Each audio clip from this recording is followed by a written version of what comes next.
Now, before we get into today's video, I want you all to click the link below and join my email list right now. There's a whole lot of great content that I want to send to you, but YouTube doesn't let me show you. Must be systemic racism. They deleted a bunch of our videos, but that will not stop me from telling you the truth. So join my email list right now. The link is in the description. I'm sure you heard about the cigarette smoker who got so sick and tired and afraid about reading that cigarette smoking causes cancer that he decided to give up reading. This reminds me of Joe Biden. All of a sudden now, they're changing the commonly used definition of a recession. As Secretary Yellen said on Sunday, 2 negative quarters of GDP growth is not the technical definition of recession. It's not the definition that economists have traditionally relied on.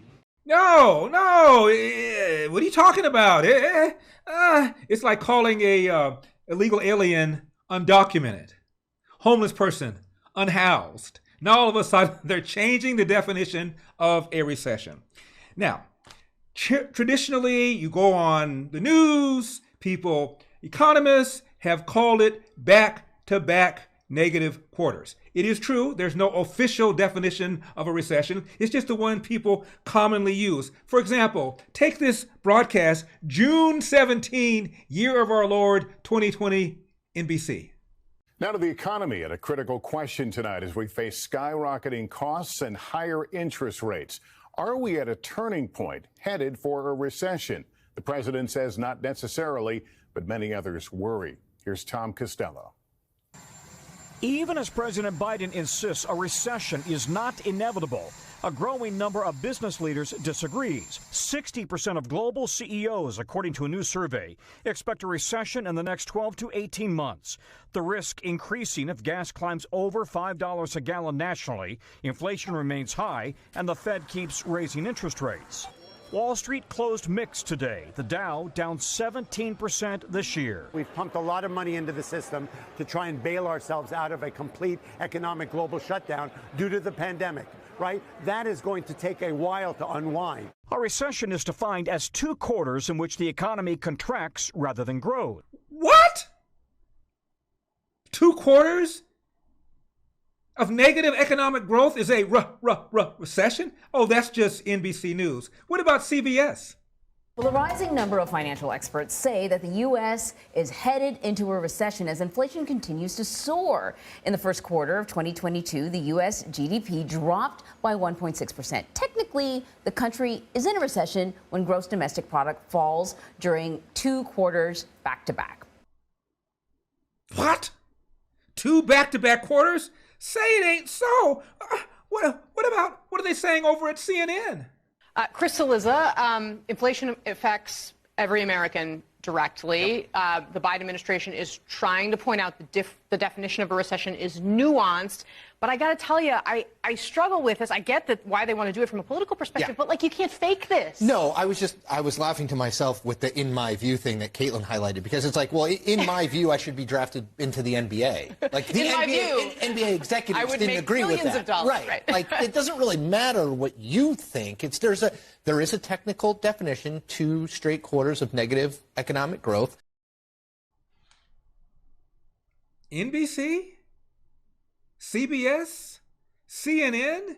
2 consecutive quarters of negative economic growth, but there's no real definition of a recession other than the 2 consecutive quarters of negative economic growth. Now, watch how shocked NBC host Jake Tapper is when he learns about Joe Biden's abysmal approval ratings. How do Americans think President Biden is handling the country and specifically these economic concerns? Well, you showed his overall job approval rating a bit earlier. Here it is again. The 38% approve, 62% disapprove. This is a numeric low mark for the president in CNN polling, but he's been in this low range, which is a big warning sign, of course, for his party. But I would also note Republicans and independents have stayed pretty consistent. One of the reasons his numbers have gone down a bit, Jake, is because he's losing support among his fellow Democrats. Yeah, but how do these numbers compare to, the most hated president in recent memory? President 45, Donald John Trump. Then we asked folks, how's he doing on a series of issues?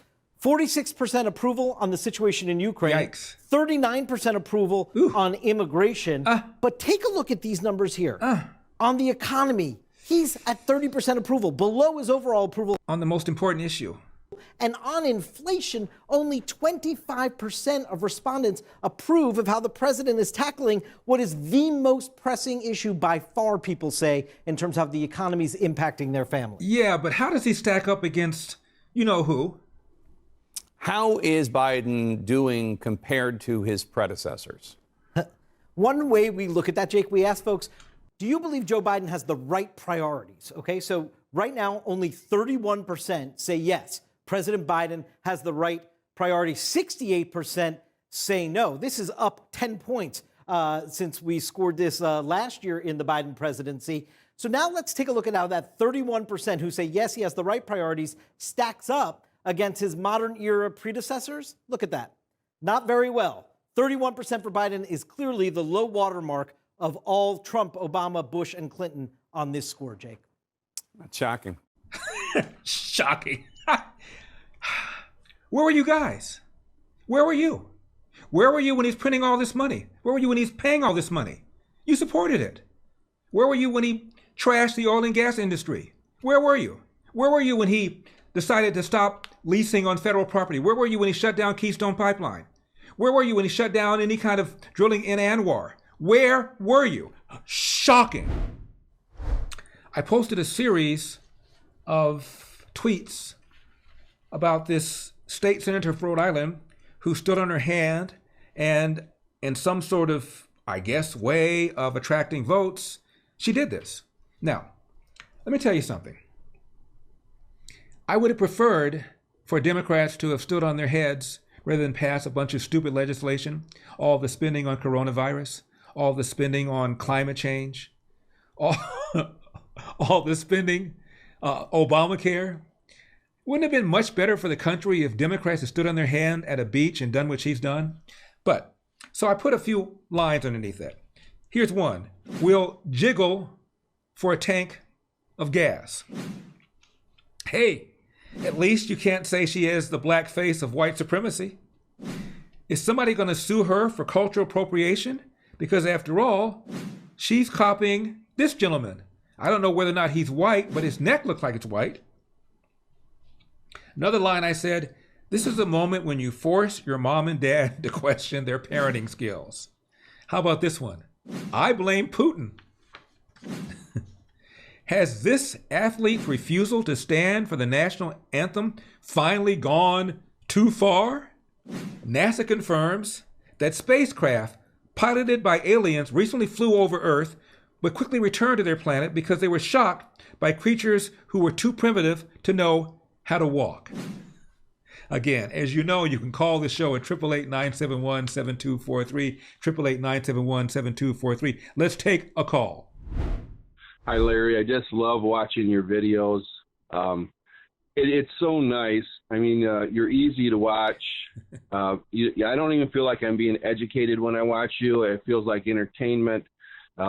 And I don't know how to explain it. I just feel, after I watch your videos, I just feel a lot happier. It kind of brightens up my day. I think it's your mannerisms and the way that you present yourself. Keep up the great work, Larry. Have a great day. That's so flattering, I almost don't want to add to it, but I will. Whenever I do a show, my goal, first of all, is to be entertaining, because if you're not entertaining, nobody cares. And then to be informative. And then to be provocative, to challenge people. And finally, to uplift. And if I can educate, inform, be provocative, and uplift, I've done my job. Now, you can always find me. Go to epochtv.com. And make sure you smash that like button and smash that subscribe button. Again, we will give you new shows every single day. I'm Larry Elder. This has been the Larry Elder Show for Epoch Times. Remember, we got a country to save.